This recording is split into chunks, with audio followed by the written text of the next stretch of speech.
I'm here to talk about my book, The Hidden Seasons, A Year of Nature's Clues and Signs. No 2 days are the same, and in fact, no 2 hours are the same, but it's quite easy to lose track of all the change. So I'm just guiding the audience through the clues and signs we can look for each month.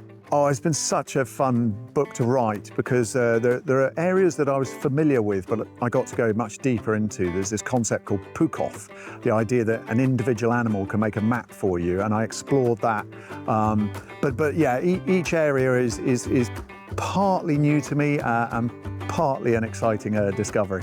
In natural navigation, we take the very simple idea that things aren't random. Whether it's plants or animals, they have a habitat and they have a range in the case of animals.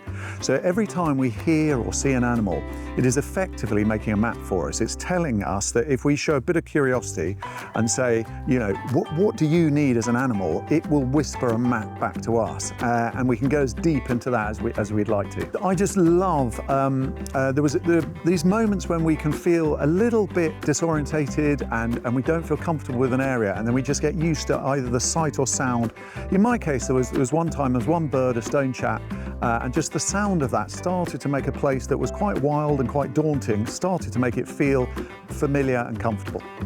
I adore literary festivals. It's a really exciting part of the job because I've been doing it a few years now, and there is this cycle. There's the solitary part, which every writer sort of, you know, loves and then finds challenging at different times.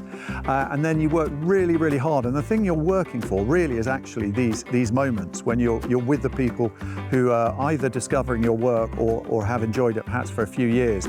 And I really genuinely, I look for the expressions in people's faces because that's the payoff. You know, you work really hard for 2 or 3 years, and then you see in somebody's face that, yes, this is making a difference.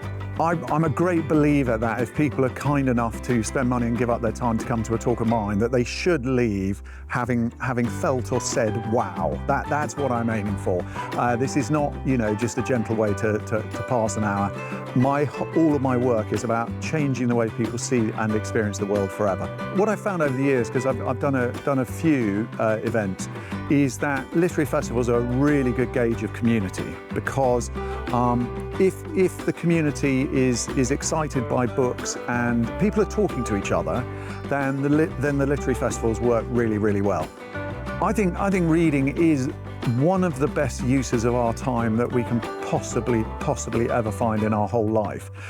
What other way can you borrow from the wisdom and experience of people from thousands of years ago up until today, from experts to people who give you emotional connections with people or situations you might otherwise not come across?